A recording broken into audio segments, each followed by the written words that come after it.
Hi, it's David Ostriker here in overcast KarmiEl. Although it's a sunny day, we've had a tremendous amount of rain in the last week. That's a good sign. It's given me a bit of a flu, I think. We're on Parsha BESHALACH, which maybe could have been called Parsha Chutzpah.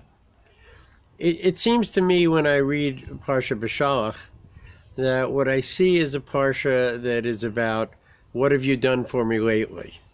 I mean, we're talking about a nation of slaves that was released from slavery through a series of astounding miracles. The biggest one happens in this week's parsha, which is the miracle of the splitting of the sea.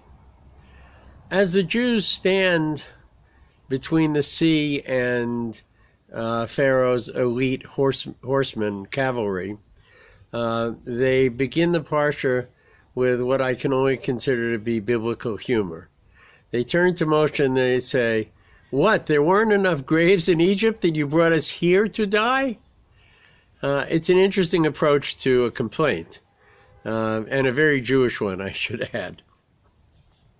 So eventually God splits the sea for them. They go through the sea.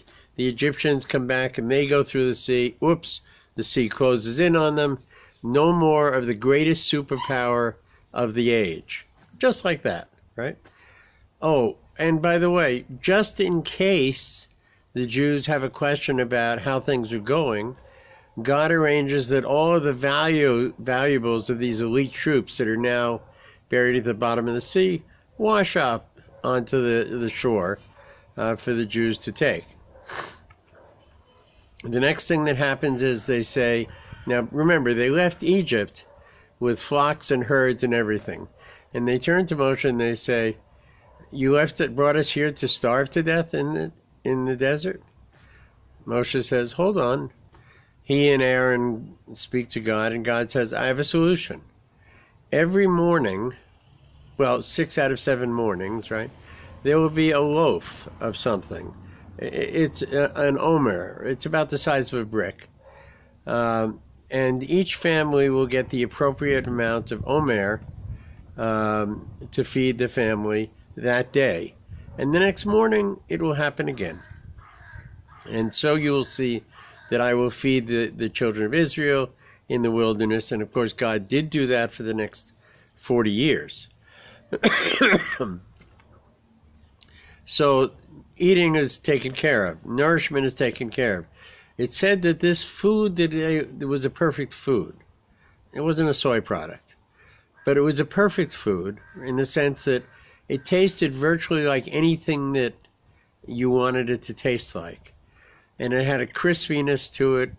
Everybody likes deep fried. And it was really, really yummy. And if you wanted it to taste like watermelon, well, I don't know about watermelon. If you wanted it to taste like steak, no problem.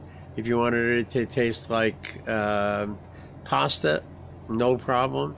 There were a couple of things it couldn't taste like because they could upset pregnant women. I think garlic and onions was one. Might have been a couple of others. But virtually anything. So now we know the Jews they've turned around and they've seen their enemies destroyed, the most elite forces in the world. They don't have to eat their flocks. Every morning there's food provided for them, delivered with sunrise for them, right? Everything is set. No, they're thirsty, right?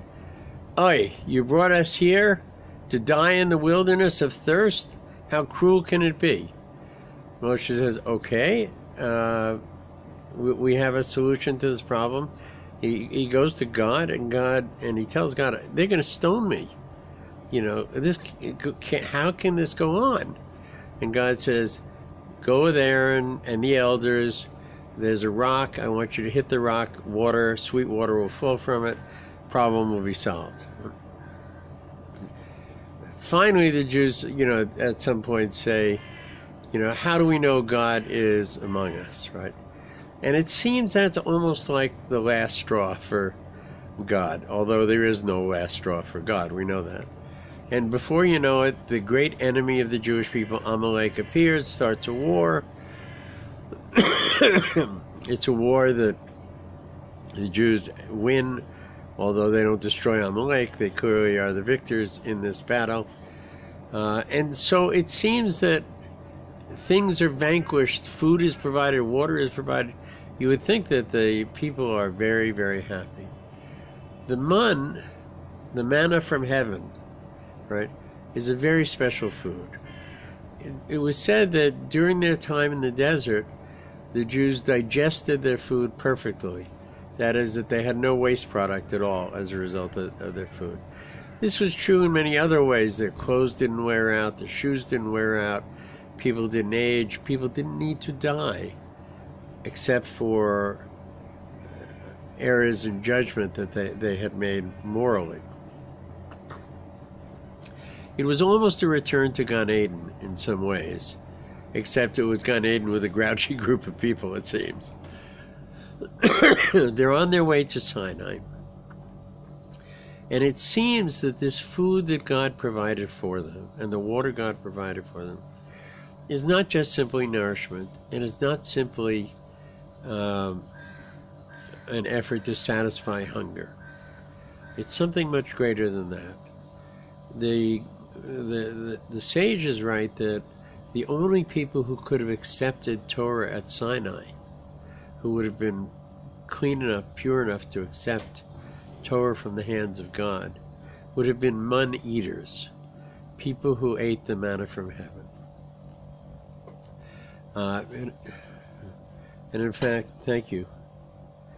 And in fact, this is the case, right?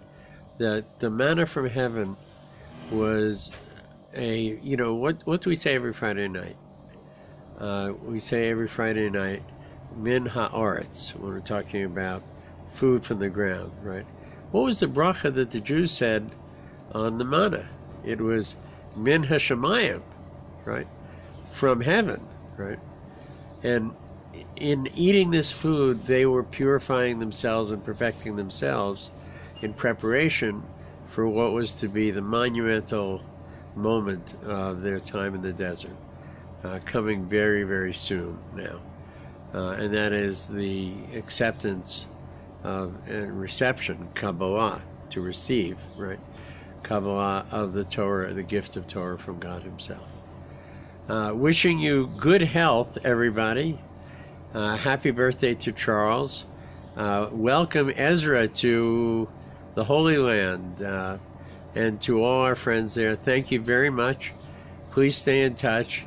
David Ostriker here in KarmiEl, wishing you well, wishing you good health, and wishing you Shabbat Shalom.